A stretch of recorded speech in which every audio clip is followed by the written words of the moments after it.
Sorcier, sorcière, moldus et non-mages, bienvenue. Lorsque Albus Dumbledore rencontre Tom Jedusor pour la première fois, il réalise tout de suite qu'il est en face d'un sorcier inhabituel. Il y a plusieurs signes qui laissent à croire que Jedusor pourrait facilement basculer dans la magie noire. Et ces signes, Albus les a repérés dès cette rencontre. Et si Albus Dumbledore a pu se rendre compte à ce moment-là que Tom Jedusor était dangereux, une question se pose donc. Mais qui a volé l'orange du marchand? Non, pas celle-là. Pourquoi est-ce que Albus Dumbledore n'a rien fait? Parce que c'est une grosse feignasse. Non. Parce que c'est un sale manipulateur qui fait faire tout le boulot par les autres.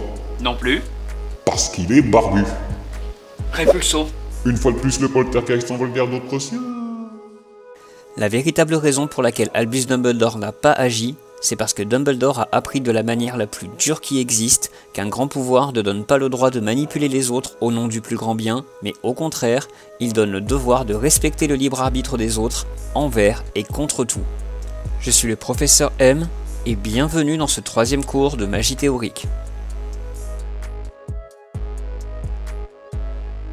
Avant de rencontrer Tom Jedusor, Albus Dumbledore a rencontré Gellert Grindelwald. Ah, c'est le moment où ils ont tenté de conquérir le monde façon Minus et Cortex. Gellert était un manipulateur, et comme tout bon manipulateur, il n'avait que du mépris pour le libre arbitre des autres. Pour Gellert Grindelwald, la fin justifie les moyens. Les autres ne sont que des pions à bouger ou des foules à exploiter, pourvu que cela serve ses intérêts. Et l'intérêt de Grindelwald semble clair, c'est la domination. Et Albus Dumbledore, séduit par les idées de Grindelwald, et par Grindelwald lui-même, mettra son intelligence au service du grand dessein de Grindelwald, libérer les sorciers du secret magique en dominant les moldus, au nom du plus grand bien. Mais le plus grand bien est peut-être le principal ennemi du bien. Après la facilité. Et les ensembles sandales chaussettes. Il a fallu la mort de sa sœur Ariana pour qu'Albus réalise qui était Gellert, et l'horreur des projets de Gellert.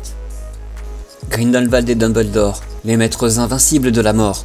2 mois de démence, de rêves cruels, 2 mois pendant lesquels j'ai négligé les 2 seuls membres de ma famille qui me restaient.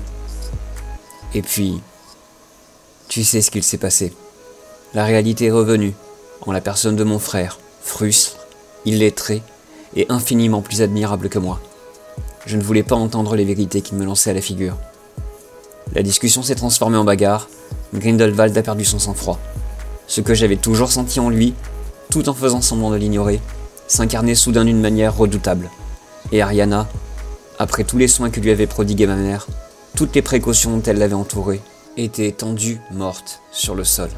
Albus a toujours été d'une intelligence extraordinaire, mais après ce drame, en plus de son intelligence, Albus va commencer à forger sa sagesse.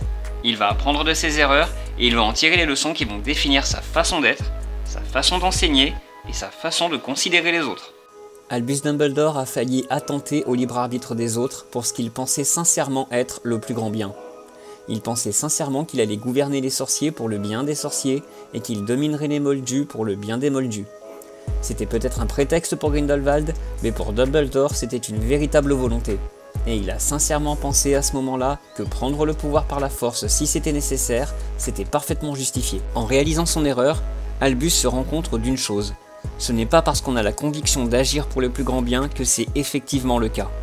Ce n'est pas parce qu'on se croit légitime à agir qu'on l'est, et ce n'est pas parce que Albus est un des sorciers les plus puissants et intelligents qui ait jamais existé que cela garantit qu'il fasse forcément les bons choix. Et si un sorcier aussi intelligent et aussi influent que lui peut se tromper, alors il faut à tout prix qu'il fasse le nécessaire pour empêcher ces erreurs de se produire. Car comme il le dit lui-même, en fait, comme je suis... pardonne-moi, relativement plus intelligent que la plupart des hommes, mes erreurs sont en proportion beaucoup plus considérables. Quand on sait cela, on se met à la place de Dumbledore au moment où il rencontre Tom Jedusor. Oui, cet enfant est troublant. Il a déjà une certaine forme de contrôle sur sa magie et une attirance pour la domination et le sadisme. Mais Albus a été lui aussi tenté par la domination. Qu'est-ce qui lui prouve à ce moment-là que Tom Jedusor ne peut pas apprendre comme lui a appris? Mieux encore, peut-être que Albus peut lui éviter d'avoir à apprendre les choses avec autant de douleur que lui. Et si, par le biais de l'enseignement, Tom pouvait retrouver le droit chemin? C'est important pour Albus à ce moment-là d'y croire, et de laisser une chance à Tom Jedusor de choisir le bien. S'il force Tom Jedusor, ou qu'il lui refuse l'accès au monde de la magie, sous prétexte qu'il a un très mauvais pressentiment, alors il ne fait que répéter la même erreur que lors de son alliance avec Grindelwald. Choisir à la place de quelqu'un d'autre pour le plus grand bien. Mais Albus est traumatisé par cette époque, et au nom de ce traumatisme, c'est une erreur qu'il s'interdit de faire.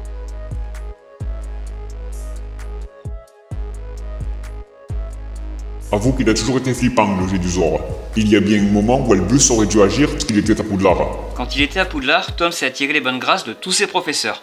C'était un élève apprécié et respecté. Mais il a ouvert la chambre des secrets. Oui, mais même si Albus s'en doutait fortement, il n'en a jamais eu la preuve formelle. Et pour un homme de l'intelligence d'Albus, et avec son passé, avoir une preuve est fondamental. C'est cette preuve qui lui assure de ne pas se tromper, de ne pas commettre d'erreur, et d'être certain que, s'il agit, alors il agit pour les bonnes raisons. Mais en l'absence de preuves, Albus doit se contenter de son intuition et de sa logique personnelle.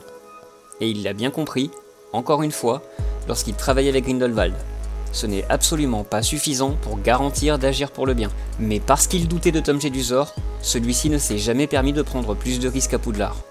On sait qu'il créait déjà à ce moment-là les prémices des Mange-Morts, et qu'il a découvert durant sa scolarité comment créer des Horcruxes. Mais jusqu'où Tom Jedusor serait allé, lors de ses études à Poudlard, s'il n'avait pas craint Albus Dumbledore? Jusqu'au bout de sa scolarité, Albus Dumbledore a laissé à Tom Jedusor la possibilité de faire des choix. Il lui a laissé le choix d'avouer avoir ouvert la chambre des secrets, mais Tom Jedusor a choisi de mentir et de dénoncer Hagrid à sa place. Tom Jedusor avait la possibilité de se lier avec les gens, de découvrir l'amour au travers de l'amitié et des relations amoureuses, mais Jedusor a fait le choix de se tourner vers la domination.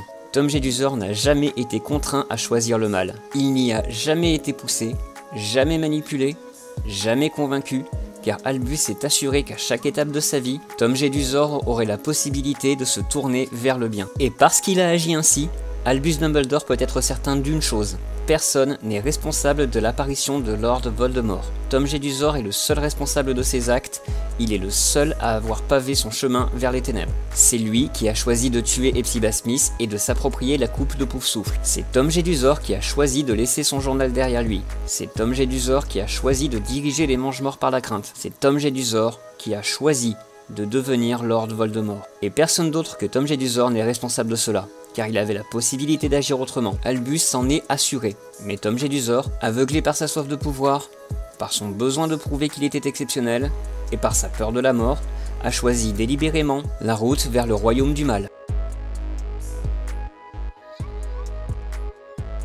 Il y a fort à penser que sans Albus Dumbledore, il n'y aurait pas eu de première et deuxième guerre contre Voldemort, mais bien une seule qui aurait été gagnée avant même la naissance de Harry. Quand Tom Jedusor revient à Poudlard pour tenter d'y enseigner, Albus comprend vite que l'intérêt de Tom pour l'enseignement n'a rien d'altruiste. Même s'il n'est pas encore au courant de l'existence des Horcruxes de Jedusor, Dumbledore sait très bien que celui-ci ne cherche pas à protéger Poudlard, mais à l'exploiter. À exploiter ses ressources magiques et à endoctriner les étudiants qui s'y rendent. Cette fois, Albus Dumbledore a la preuve des intentions de Jedusor, car en dirigeant les Mange-Morts, Tom montre qu'il ne connaît que la manipulation et la domination dans ses rapports aux autres. En tant que professeur et en tant que directeur, c'est à ce moment-là le devoir d'Albus de protéger ses élèves de ce genre d'influence. En refusant à Tom Jedusor un poste à Poudlard, en lui tenant ouvertement tête à ce moment-là, Albus agit. Il se dresse contre Tom Jedusor. Pire encore, à ce moment-là, il refuse de reconnaître son titre de Lord Voldemort. « On ne m'appelle plus Tom », dit-il enfin. « Désormais, on me connaît sous le nom de... »« Je sais sous quel nom on te connaît », interrompit Dumbledore en souriant aimablement. « Mais à mes yeux, je le crains, tu resteras toujours Tom Jedusor. » C'est l'une de ces habitudes agaçantes des anciens professeurs. Ils n'oublient jamais tout à fait les années de jeunesse de leurs élèves. Il leva son verre, comme pour porter un toast à Voldemort dont le visage resta impassible. Harry sentit toutefois un subtil changement d'atmosphère. Le refus de Dumbledore d'appeler Voldemort par le nom qu'il s'était choisi signifiait qu'il ne voulait pas le laisser dominer l'entretien, et Harry voyait bien que Voldemort l'avait compris ainsi. En persistant à appeler Voldemort Tom, Albus l'oblige à se rappeler que non, Tom n'est pas exceptionnel. Il n'est rien d'autre qu'un homme, un sorcier comme un autre. En refusant de l'appeler Lord Voldemort, Albus refuse à Tom ce qu'il exige, d'être respecté dans la crainte et d'être considéré comme supérieur. Par la suite, Albus va créer l'Ordre du Phénix et diriger la résistance contre Voldemort. Il emploiera toute son intelligence à lutter contre Voldemort, car à partir de ce moment-là, il n'a plus de doute à avoir. Il sait que Tom Jedusor, sous son nom de Voldemort, manipule, domine, torture et tue sans aucun scrupule. Il n'a plus le moindre doute, il doit agir face à Voldemort. Mais dans toute son intelligence, Albus Dumbledore est face à un problème de taille. il doit parvenir à fédérer de puissants sorciers pour lutter contre Voldemort, sans les manipuler. Car s'il les manipulait, alors il répéterait son erreur passée. Aussi, Dumbledore se met plus en conseiller qu'en leader. Il a refusé plusieurs fois de devenir ministre de la magie car il est terrorisé à l'idée de ce qu'il ferait du pouvoir. Albus ne veut pas diriger. Il reste en retrait car pour lui, il est primordial que les autres conservent leur libre arbitre. Il est nécessaire, pour lui, que chacun agisse selon sa volonté propre. Et à moins que la situation ne le force à agir et à prendre des décisions qui reposent sur des certitudes absolues, Albus laissera toujours aux autres ce qu'il considère comme une des choses les plus fondamentales dans ce qui fait de nous des êtres humains. Nos choix.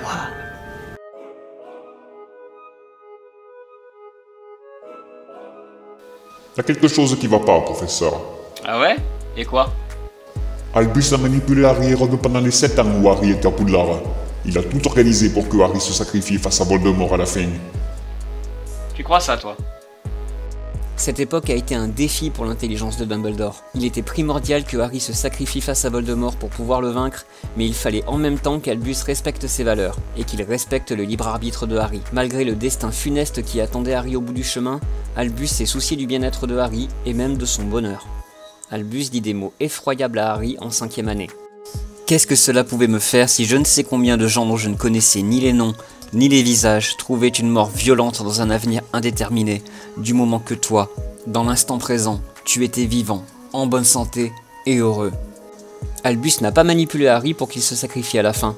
Albus a enseigné à Harry du mieux qu'il a pu les erreurs que Tom Jedusor avait faites, en tentant de prémunir Harry des erreurs que lui-même avait commises. Dans l'après-vie de Harry, Dumbledore reconnaîtra même avoir sous-estimé Harry, d'avoir cru qu'il serait tenté par le pouvoir comme lui l'avait été. Car en fait, c'est en première année que Harry a fait le premier de ses choix. Le choix le plus important de tous, celui qui allait déterminer la suite de tous ses choix. C'est avec le choix-peau sur la tête que Harry refuse l'ambition et la grandeur que lui promettait Serpentard et préfère le courage de Gryffondor et l'amitié d'un certain Ronald Weasley. Harry a refusé la grandeur au nom de ses valeurs. Il a refusé la facilité au nom du bien. Et ce sont nos choix qui définissent ce que nous sommes, bien plus que nos capacités. C'est cela que Dumbledore a toujours voulu respecter. Contrairement à Grindelwald, contrairement à Voldemort, et contrairement à bien d'autres tyrans, Dumbledore s'est toujours assuré que ceux qui l'entourent disposent d'un des plus grands cadeaux que la vie a accordé aux êtres humains, leur libre arbitre. Ah ouais? Et Rogue dans tout ça? Et si je te disais que Rogue avait renoncé à son libre arbitre? Cachez-les tous, dans ce cas, dit-il d'une voix rauque. Mettez-la, mettez-les à l'abri, s'il vous plaît. Et que me donnerez-vous en échange, Severus? En échange? Rogue regarda Dumbledore bouche bée. Harry s'attendait à l'entendre protester, mais au bout d'un long moment, il ajouta « Ce que vous voudrez ». Et c'était un renoncement que Albus était prêt à accepter comme tel, car Severus Rogue, à ce moment-là, se met au service de Dumbledore pour 2 raisons, l'amour et les regrets. 2 choses que Dumbledore connaît très bien. Mais surtout, même si par la suite, les actes de Rogue seront dirigés par la volonté de Dumbledore, Rogue ne s'est pas mis au service de Dumbledore parce qu'il le craignait, ou parce que Dumbledore l'y avait poussé. Rogue a choisi de lui-même de se mettre au service de Dumbledore. C'était son choix.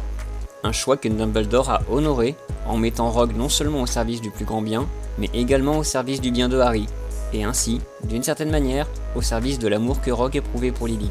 Mais par-dessus tout, Albus est assuré que, jusqu'au bout, il ne contraigne jamais Harry à agir. Il lui laissera toujours le choix. En apprenant à connaître Harry, Albus a su que Harry prendrait les bonnes décisions, car Harry ne faisait pas ses choix au nom du pouvoir, ou au nom de la facilité, mais au nom de l'amour, et au nom du bien. Pour Dumbledore, Harry n'est pas exceptionnel pour ses pouvoirs magiques, ou pour son intelligence, ou pour son amour, ou pour son savoir, ni par son sang, ni par son héritage. Ce qui rend Harry si spécial aux yeux de Dumbledore, outre l'amour qu'ils éprouvent l'un pour l'autre, c'est que Harry a été mis face au même choix que Tom Jedusor, et que même dans les moments les plus difficiles, même quand tout poussait Harry à faire les mêmes choix que Jedusor, Harry a choisi de faire le bien. Et ces choix, Harry n'aurait jamais pu les faire si Albus avait fait ce qu'on lui a reproché de ne pas faire, agir et pousser les autres à agir pour le plus grand bien. Ça aurait été tellement plus facile, mais le bien reposait sur le fait de laisser aux autres leur liberté de choisir. Et vous? Maintenant que vous savez que c'est elle qui va vous définir, qu'est-ce que vous allez faire de votre liberté de choisir? Bon ben, comme il est parti comme un fantôme, c'est moi qui vais m'en charger, hein. Si vous avez envie de lui rappeler qu'il dit n'importe quoi, dites-le gentiment en commentaire. Et si vous pensez que ce qu'il dit, c'est pas trop les fariboles, alors abonnez-vous, on sait jamais. Peut-être qu'un jour, il dira quelque chose d'intéressant, ce fada.